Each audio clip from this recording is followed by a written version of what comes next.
NightmareTown. Hello neighbors and welcome back to NightmareTown. We are Betty Boom. And I'm Mandemonium. And I'm Lynn. Who is a friend of ours. Also a neighbor, I guess. Sort of. More or less. Say hi, Lynn. Hello. It's like we live in the same town. That counts. We're all neighbors. Yeah. We're all local. Ish. Which brings us into the title of this week's episode. Local legends. I love a good segue. I do too, and it was So just appreciate it. it just happened. That makes me happy. Before we get started, I was looking at the statistics here on Podbean, which is our main hub that we podcast out of, and it was showing me who all has been listening to the podcast. So we just wanted to say hi, Canada. Yeah, man. Sup, Canada. You guys are cool. Thanks for listening. Which is super fun since we are doing local legends, but we're doing a shout out to Canada. And by the time this goes up, I will be posting it from Kentucky. Ooh. No. And I'll be laid up in bed with a mouthful of gauze for days. Getting your wisdom teeth removed. Oh, yeah. Oh, boy. Then some others. Oh. Fun times. It's tomorrow morning. Do you get to go At under 8 at least? a.m. Oh, yeah. That part's good then. Sleep. And I get gas before. Yeah, I'm an boy. anxious person. Oh boy. Are you going to at least have some repercussions? Some funny ones. Yeah. Every town has its local legends. The stories that get passed from one person to the next that seem too spooky, too unbelievable to be true. Whether it is the Mothman, Bigfoot, some old witch that lives in the outskirts of town that supposedly killed a bunch of kids for trespassing, who just happened to be the same age as you. Everyone has a story. And it didn't happen to them directly. It is always a story that came from a friend of a friend, but they swear to God that it's true. This week, we will be taking a look at some of our local legends from the home state of Tennessee. I believe I started last week, so Mandemonium, take us away. Also, we would like to go ahead and say that Lynn doesn't actually know any of our local legends, Nope. and she is just here because she happened to be at my house when we decided to record, and we're like, hey, come be on the podcast. And she was like, yeah, alright. She'll be reacting along with you listeners, so... It might not be the best reactions, but you're going to have a laugh out of it. Hopefully. We'll see. We strive to entertain here on NightmareTown. Alright. Go ahead and take it away, Manda. Alright, so today I'm going to be talking about the legend of Crazy George's Bridge. For you locals of the Upper Cumberland, you've likely heard this tale, but for those of you across the border, shout out to our Canadian neighbors again. This is the tale of Crazy George.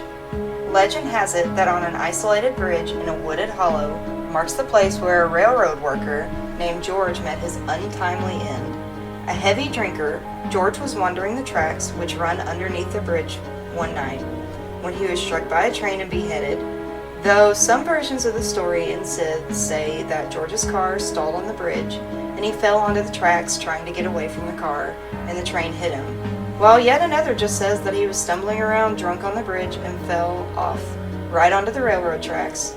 Either way, the story ends the same. Locals will tell you that if you come to the bridge late at night and turn your car off, it won't start again. And if you call for Crazy George 3 times, he will appear carrying a light with him as he searches for his lost head. Some people do not believe this crazy tale and think it's just a story made up to spook you, or nothing more than a small town's way of entertaining themselves around Halloween, while others swear they've seen it happen themselves. I was about to say, it kind of sounds like the Headless Horseman. Yeah, and Beetlejuice rules, call him 3 times and he'll appear, I guess. Or the Bloody Mary. I mean, do you call him George, or do you call him Crazy George? Because one of them just seems rude. Yeah, I feel like Crazy George would be offensive, but if I were a ghost, I'd probably show up if someone was calling me That's crazy. kind of just like a provocative thing. Like, hey, crazy. Yeah, It's like, Crazy George, what the fuck? exactly. I'd be like, you talking to me? You talking to me? It's like, you just wait till I find my head. I'm gonna give you such a thrashing. Such a scare. Just tongue lashing. Imagine somebody beating someone else with a head.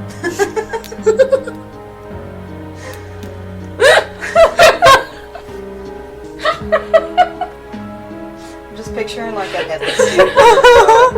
And he's just like whipping his hair. It brings new light to the lyric. Whip my hair back and forth. He just like Quit hitting yourself. Quit hitting yourself. Quit hitting yourself. Oh, jeez.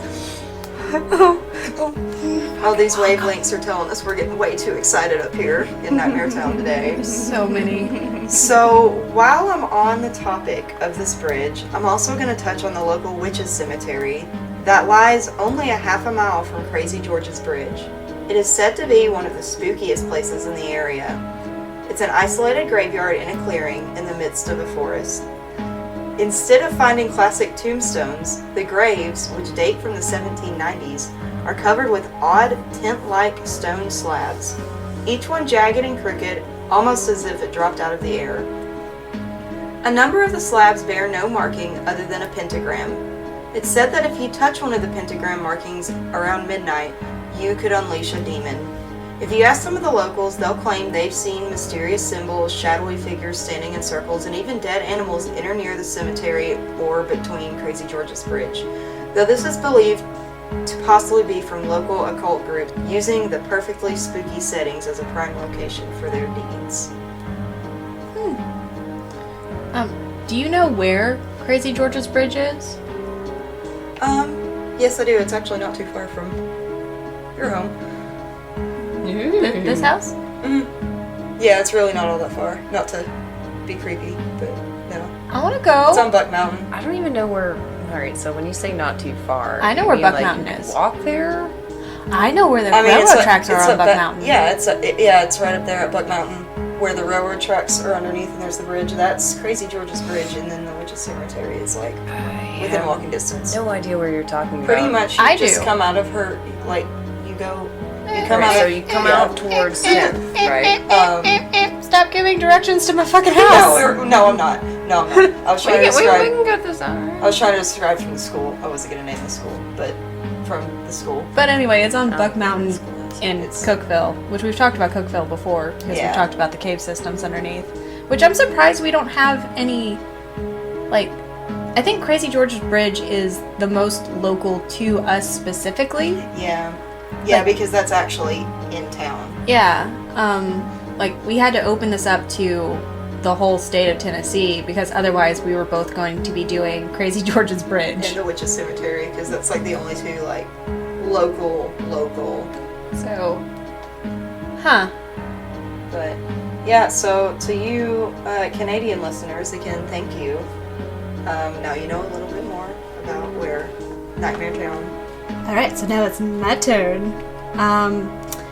So I went over to a friend's house on this past Sunday, and I was telling them about the podcast and what all we were going to be doing for this episode. And my friends Kat and Clay both stopped me, and they were like, "We have a book for that." And then they went and cleared out an entire closet to find me this book that I'm going to be reading from today. And they are super awesome, and I am really grateful, and I love you. But this is from Chasing Ghost Tales in Tennessee by Tammy Jaipur. It's fantastic. I haven't got to read through all of it because I've been lazy. But it has about 8 chapters in it. It's over 200 pages. It has stories from Chattanooga, Adams, Oak Ridge, Harriman, Ocoa, Caryville, and Knoxville. This is just a chapter from this book that Kat and Clay let me borrow, and it's called The Goat Man. I'm pretty sure there's a lot more build-up to talking about this stuff, because it just kind of jumps right into this chapter. But I liked it, so I'm going to share it. And again, none of this is mine. I wrote none of it. You cannot sue me because I told you. I dare you. Described as 8 to 10 feet tall with coarse reddish fur, with glowing red eyes and a pentagram carved in his forehead, he is known to quickly appear out of nowhere. Only rarely will he make low guttural growls preceding his visit, but everyone who has encountered him says he has enough strength to shake a full-size van. According to one small group of young people who ventured out one night to see the gated grave, this part of the legend is real. They had left their van parked at the top of the cemetery, and they claimed they locked the doors. When they found the grave clearly identified by a wrought iron fence, one of the braver boys stepped across the fence and sat on the gravesite of a man long dead. The boy, whom I will call Keith, challenged the spirits, laughing out loud, chanting, Goat man, come get me! I'm on the gated grave!" The other two boys laughed raucously. They all three later admitted to have smoked a little weed before working up enough courage to visit the cemetery. "I'll piss on the grave if you don't come out," the boy threatened aloud, starting to unzip his trousers. It was at this moment that one of the other males felt a sudden heaviness infiltrate the air and simultaneously heard the sound of gravel crunching beneath the weight of someone or something coming up the drive. "Dude, I don't think you should do that," Calvin warned. Not only because he thought he heard the noise, but it felt wrong. Keith later said that he never intended to defile the gravesite, but the words came out unexpectedly, and he was simply goofing off. He didn't really believe in a huge half-man, half-goat. It was just good fun. The third boy, Billy, who had actually driven to the Red Ash Cemetery, pulled on Keith's jacket sleeve. "Get out of there, man. Get off the grave. You don't disrespect the dead like that." All three boys agreed that the tension in the air was thickening and their nerves were on edge, but from that moment forward, they didn't agree on the details of the following few minutes. Calvin claims he told the other two that something was near the van. The driver claims he saw a glowing orange light behind the van, and Keith says he smelled a putrid smell similar to raw sewage and told the others it was time to leave. In any case, the boys weren't simply walking to the van, they were running.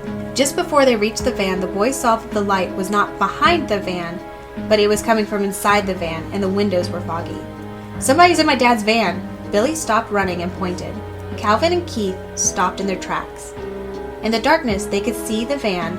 They could see the faint glow from inside, but they couldn't see who or what was in the vehicle. "I just want to get out of here," Calvin said, and then he started yelling at the top of his lungs.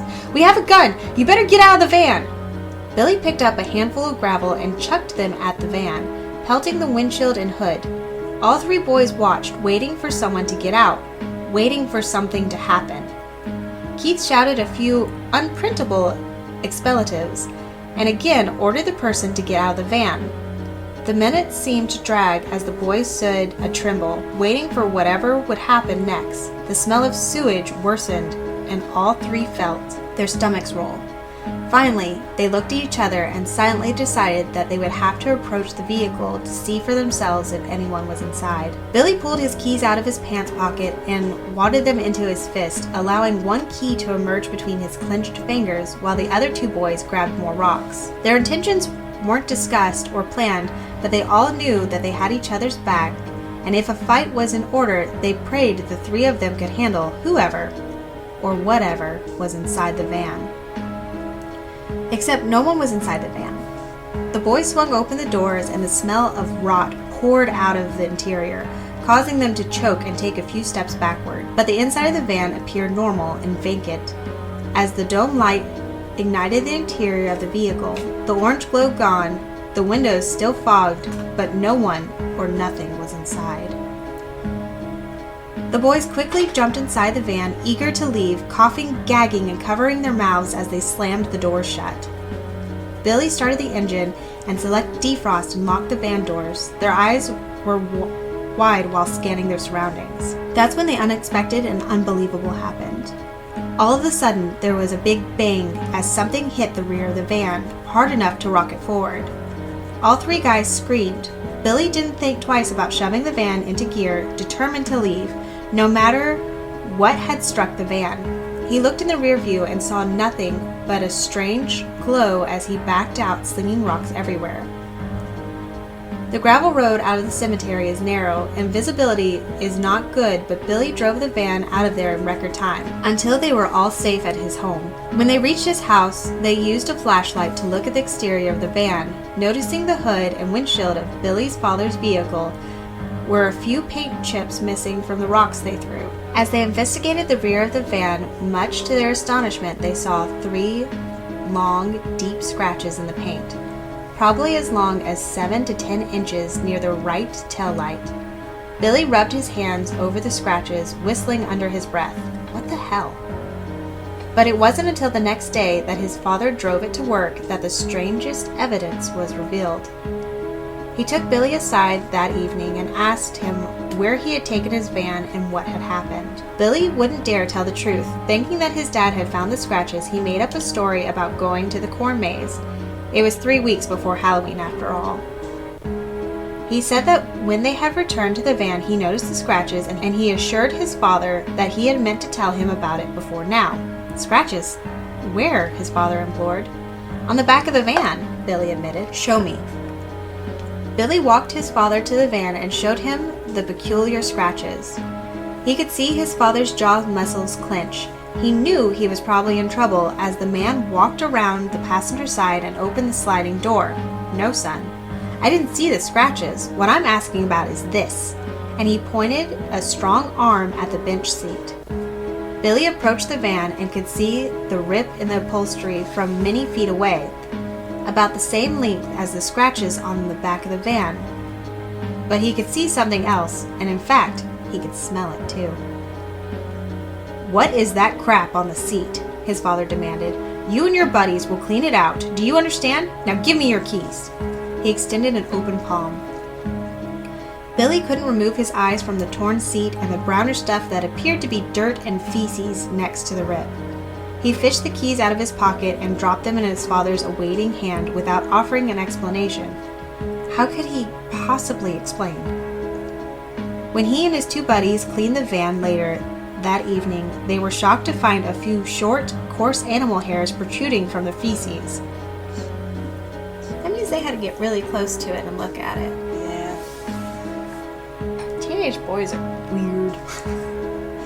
They were convinced that somehow the mythical goat man had entered the locked van, defiled it in the way Keith had threatened to defile the gravesite of the unknown, but obviously renowned Campbell County forefather or founder.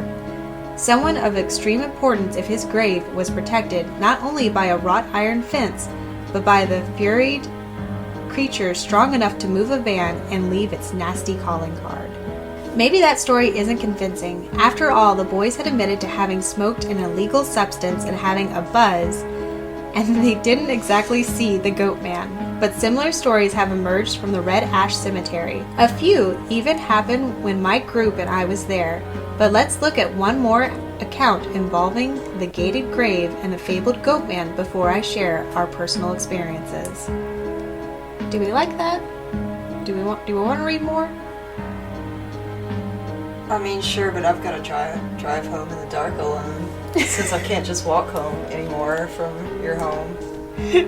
I'll just be thinking about this the whole... You mean where I can't, stand on the front porch and watch you go to your porch? Yeah, you can't. You can't motherly, helicopter until I get to my porch and then wave to make sure. And I'll give you a thumbs up to make sure so you know I made it home. It's just being a good neighbor. You were a great neighbor. We miss you over there. The best neighbor. The best roommate. The best mom. And everyone's mother. Like a good neighbor. Eddie was Stay there. Oh, lots of clipping. I apparently have a really loud laugh.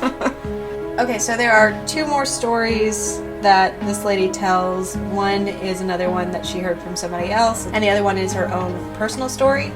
I'm going to read the next one, which was actually my favorite out of the 3, and then I'm going to pass the book back to Lynn, and then Linnykins is going to tell you the rest of the story. Here's Lynn with the rest of the story. Did you ever listen to Paul Harvey? I was about to say it, but you beat me to it. I didn't want to interject. I thought I made an old lady reference and no one was going to get it. Oh, no, I got you. Oh, good. Wonderful. Wonderful. Okay. So this is picking up from the last little bit that I read before I told you guys about Lynn reading stuff. So I'm just going to jump back into it. This story involves 5 young college freshmen. 3 girls and 2 boys. The boys had heard about the stories from Red Ash but demanded clarification in print that they didn't believe in anything supernatural. On that cool autumn night, they wanted to take the girls out for a night they would never forget and have a little spooky fun. I will use the names Greg and Charlie for the boys and use Gina, Leslie, and Karen for the females. Karen was a mutual friend, but the other couples were dating. Charlie and Gina were in the front seat with Charlie driving. He was reared in neighboring Lafayette, which is it's spelled Lafayette, but in Tennessee we call it Lafayette. Lafayette, Tennessee. Lafayette. I've been there. I know how to get there. I don't. It's a beautiful drive. I need GPS. So I can get anywhere. I will be your GPS. With the help of the GPS. We'll go there. Now you sound like my grandmother. Me? Yeah. She can direct herself with, her mind. Not gonna lie, I still use a GPS to get over here. Yep. Because it's gonna take me like a month to Bro, figure out I how use to my get here. GPS to move around this town. I'm so bad at memorizing. Okay. Anywho, continue. He was reared in neighboring Lafayette and had heard most of the ghost stories out of the Ash. He was the tour guide, so to speak, driving slowly as he navigated the 2-lane road, at one point stopping the vehicle near an abandoned coal tower to kill the lights, illustrating how dark it was outside. He spoke of the hellhounds and the goat man more than the ghost train and apparitions. Leslie, Greg, and Karen were in the back seat. They all enjoyed the first half of the night, especially the tall tales of ghosts and supernatural beings. Though none of the 5 actually believed in mythical creatures, they each felt a familiar chill of anticipation similar to how kids feel while waiting in line for a Halloween haunted house. It was easy to imagine things lurking in the woods, watching from the security blanket of darkness, maybe eagerly awaiting the arrival of unsuspecting souls. When they reached the cemetery, they piled out of the car and walked curiously down the small hills, eyes peeled for the notable gated grave. The girls would later admit that the cemetery was a disappointment, small and unkept, and the gated grave was a bit of a descent from their expectations, but they confirmed that what happened later would convince them to never return to the cemetery because something wasn't natural about that location. Charlie was saying a witch or someone like that cast a spell a long time ago on the grave after someone damaged the headstone. She conjured up 2 hellhounds with blazing red eyes to chase anyone away who disrespected her kinfolk buried here. What's his name? Robert P. Wait, I can't read in the dark. He kneeled down to get a closer look at the engraved writing. Well, I'll be damned. Same last name as mine. He paused for only a minute. Some say that a group of Satanists conjured up the evil goat man for the purpose of killing off the hellhounds, but the beasts run together now, and if you do something bad, you can hear them in the woods, growling their menacing growl, and you can see their glowing red eyes getting closer and closer, and you can smell the rot of death and decay, the smell of hell itself, ripe with all that makes a man want to hurl. If you don't scram, the dogs will come out and chase you away, but it's the goat man who patiently lays in wait near the edge of the road, waiting until you come near, and then he'll get you. At that moment, Charlie lunged playfully forward towards Gina, grabbing her by the shoulders as she screamed involuntarily. The quiet cemetery suddenly erupted with nervous laughter. "Stop that, Charlie!" Gina giggled, but the fact was he had scared her. "I'm ready to go," Karen said, huddled closer to Leslie. "We've seen the grave, and there's obviously no hellhounds or goat man." "No?" Charlie grinned, engulfing his girlfriend in his arms. "Then what's that I hear?" He cocked his ear towards the woods, and in fact, now admits he was only joking. From the distance, a bark could be heard. It sounded so far away. Someone's dog heard the girl screaming, Greg chimed. More barks joined the singular unknown call, and a mere few seconds later the sound and the pitch changed. It had more fervor, more intensity, sounding like a warning now. Rapid and shrill as if suddenly several dogs were alarmed. "I think you scared the pack of them," Charlie nudged Gina. Let's get back to the car now. Karen tugged at Leslie's sleeve. Leslie and Greg started to move away, but Charlie wasn't finished having fun. Did you see that? Everyone froze and followed his gaze towards the woods. What? Leslie asked. I thought I saw glowing red eyes. He enjoyed Gina squeezing him, pressing against him, seeking comfort. He kissed her forehead to let her know that he was teasing. She shoved him away. Charlie, I'm going to...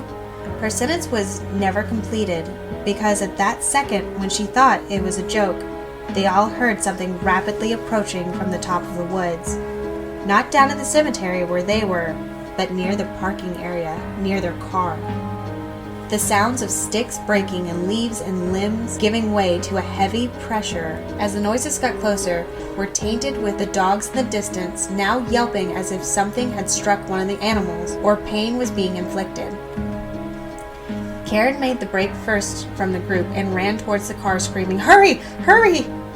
The other four didn't hesitate. They couldn't hear the noises of the woods because the sound of their feet thudding on the ground was louder. Karen slipped when she made it to the gravels and she fell down with a wince and a thud. Her friend scrambled to grab her, jerkingly opening the door, but it was locked. From the woods, a snort could be heard, and they knew an animal was near. Gina was convinced she saw glowing red eyes and nearly fainted, but somehow she managed to keep one hand under Karen's arm to help hoist her up as Charlie unlocked the car and opened the passenger door. All pairs of eyes were on the wood line. The animal was very close. They could hear its labored breathing and could smell the wild musk emitting from its fur. An earthy aroma mingled with something foul. Karen let out a shriek and pointed towards the area from where an unimaginable beast watched them, stealthily approaching them. The look on her face was a look none of her friends would ever forget. As each of the young adults followed her concerned gaze, they could see something large with skinny lower legs, a hulking figure with steam billowing out from the labored breaths it took. They could hear it growling and snorting, taking slow, deliberate steps. Karen was literally thrown into the back seat and the others jumped in without concern where or how they landed. Fingers clumsily locked the 4 car doors as Charlie started the car's engine with trembling fingers. The beast was concealed from view as gravel and dust were hurled from the rear wheels of the car as Charlie sped away from the parking area. But Karen saw a glimpse of it, lunging towards the vehicle even as the car threatened to hit it, with razor-sharp teeth and a face of a demon with what appeared to be a black star emblazoned on its face, which was pale shade of deathly gray. I'll never forget that face, Karen described. Even through the white cloud of dust, I saw it jump at us. It had long arms with sharp teeth and a large nose. I couldn't see the eyes exactly, but I could see its black star. It was so black against that gray-colored skin. It was the goat man. It had to be. Similar to the previous experience of the younger boys who had felt the strength of an unseen beast sway a van as it whacked the back of the departing vehicle, leaving an undeniable scratch to remind them it was a real experience. When Charlie and his friends examined their vehicle, they too saw long scratches stretching from the tail light to the third of the way along the right quarter panel. 3 long scratches, deep enough to reveal metal of the car. Scratches from an animal, or unknown being if you prefer, with great strength and sharpened nails. Would you believe it if you saw it? Actually, I have seen scratches from different individuals resulting from notorious nocturnal visits to the location known for many unexplainable happenings. Alright, so I'm going to pass this back to Lynn. Can we just talk real quick about how Karen almost endangered them all by falling and then shrieking really loudly while the goat man's coming for him? I mean, what would you do if that happened? And how I'd probably, I was going to follow it up with how life. I'd probably be the Karen. In the group, I'd probably be the one to fall. I mean, I've got the longest legs. I'd leave one of you behind. I might be 5'2.5", but I'm really fast. Liar. I would actually probably be in the back. We'll Mommy. all hold hands and clothesline the goat man. Problem solved. We'll Red Rover him. That I bet nobody's tried it. That It might work. Alright, take it away. Take it away now. On a different investigation of the same cemetery with a different group of paranormal enthusiasts, we participated in an amateur documentary with a small camera crew. We naturally caught the attention of many people who drove through the ash that night. At one point, we were approached by the occupants of a pickup truck of curious passerbys. After the young men learned that we were paranormal investigators, they shared an interesting experience of their own that happened one night as they drove out in the ash, as it's commonly referred. It seems an odd feeling came over the both of them inside the truck, as the driver sang with a radio, and interference cut through the frequency, and a sound familiar to the garbled voice growled indiscernible words, ending the music and filling the cab with a chilling ambience, startling the occupants of the truck. The passenger began to ask, "What the?" but he didn't finish the question. Suddenly, something rammed the rear of the truck. He looked through the rearview mirror, realizing not another vehicle was in sight, nor anything else was visible. He hit the brakes and rolled down the window, leaning out to see if a deer had run out of the woods and struck the truck.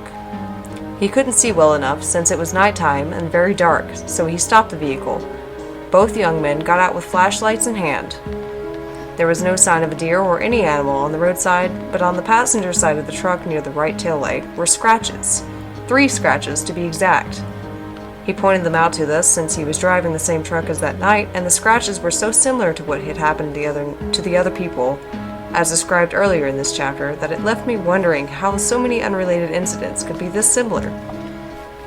On one of my personal investigations of the Goatman legend, another investigative group joined us. Although I didn't see the incident I'm about to describe, I did see the resulting scratches on a woman's back after she and her group entered the woods near the cemetery. She didn't see what scratched her. When it happened, she recalled vaguely thinking that the tree branches had snared her shirt and scraped her skin. It was dark that night in the woods, and the rest of her group was leading the way. She was the last person and though she felt an imperceptible presence, she didn't mention the scratch until they had returned from the woods. The burning sensation from her own nervous sweat reminded her that she had been scratched, so she brought it up to the group's attention. Although she wasn't actually bleeding, there were 3 long welts with minuscule abrasions wider than a person's finger width splayed out, ranging from her left shoulder blade to below her waist on the right side. I can't confirm what or who scratched her, but I can attest to the fact that it did not look as though she had done it herself. Reaching that far around her back would be highly improbable. As I asked the questions about what had happened, it became clear to me that when this was happening to her, something interesting had also happened to us. Allow me to expand upon this story. On that same night, a couple of our group members independently experienced some oddities near the gated grave. At one point, we validated a cold spot when Kathy felt chilled and saw mist emit from her mouth when she spoke. The base temperature had been previously recorded at approximately 60 degrees Fahrenheit. After she felt the cold spot, she asked if we could see her breath, which we could. So we brought out the digital thermometer and tested the temperature. It registered an astonishing 38 degrees Fahrenheit. We asked Kathy how she felt at that moment, and she said, "I feel electricity." Mere seconds prior to that feeling overcame me that made me physically move away from the gated grave. I announced that I felt as if I was bothering it, meaning a nearby spirit. Almost immediately, Kathy felt the cold spot. We confirmed the sudden drop in temperature, and then within moments I saw a hovering blue light at the edge of the cemetery. These blue lights, also known as ghost lights, are a common phenomenon experienced by many in that cemetery and in the area known as the Ash. I mention these occurrences because it was around that same time that the girl from the other group was mysteriously scratched in the woods. For some reason, my imagination can easily visualize a spirit intrigued by our presence and then becoming agitated with our intrusion. At the moment when I feel the distinct sensation of annoyance and move away from the spiritual presence moves away as well, passing Kathy in its wake, creating a large drop in temperature as the spirit leaves the cemetery. I see a glow-glow light in its wake. Then it passes the girl, the last person in a single line of people from the other team crawling in the woods. The spirit leaves a slight reminder in the form of a scratch that there are things not of this world which call this location their home. Am I suggesting that this is what happened? No. I am saying it would be easy to imagine this scene unfolding as it transpired within the moments of the first strange presentation at the cemetery. I also recognize that these are the sort of strange happenings that can make a location appear haunted. But yeah, Miss Poor just goes on to talk about... We cut the chapter a little bit short because she just kind of starts setting it up for the next chapter, and it got away from the goat man, and that's who I wanted to talk about. Big, smelly goat man. Who apparently really doesn't like vehicles as much as he doesn't like people. But he also likes leaving a lot of scratches. He shit in their car. Yeah, lots of scratches And lots of poop. feces. Okay, alright, so He shit in their car. I would too. You would shit in someone's car. Yes. If I was a grotesque goat man, maybe. I mean, I have a if lot they of came to my rage. grave and said, hey, I'm gonna piss on your grave, I would shit in their car. I would do it. I guess it's only fair, really. I mean, it's like, hey, you're gonna threaten me, I'm gonna do it. It's like, yeah, what are you gonna do, high schooler? It's like, High school boys are so gross. bitch, wash me. I make promises, not threats. But from what I've read of Chasing Ghost Tales in Tennessee, it's a pretty good story. So if you guys want to go and read that, I think I'm gonna try to finish reading this tomorrow before I have to give it back to Cat and Clay, who again, thank you guys for letting me borrow this. So we're gonna shake this hat, and Lynn's gonna pick our next episode. Woo. Shake, shake, shake. Just one. I'm going to diddle it. I'm going to diddle it so well. Oh, we got one. All right, what do we have? We have, hold this. Hold my burp. Hold my wine. The Neighbors. Oh, Isn't that That's ironic? a perfect one. Isn't that ironic? I think that actually got put in there after we moved, and then new Chica moved into my old house. Ooh. Well, you know what? It's perfect because I miss you as my neighbor, so... I'm just gonna. My neighbors over here are really cool. So, hi Jerry. He subscribed to the podcast. So, Oh, just saying. cool, That's Jerry. nice. That's awesome, man. If you guys have your own stories to tell or ideas for the hat, go ahead and hit us up at nightmaretown18@gmail.com. We are also on Facebook and Instagram as NightmareTown18. Until next time. Tell us a story. Bye. Bye.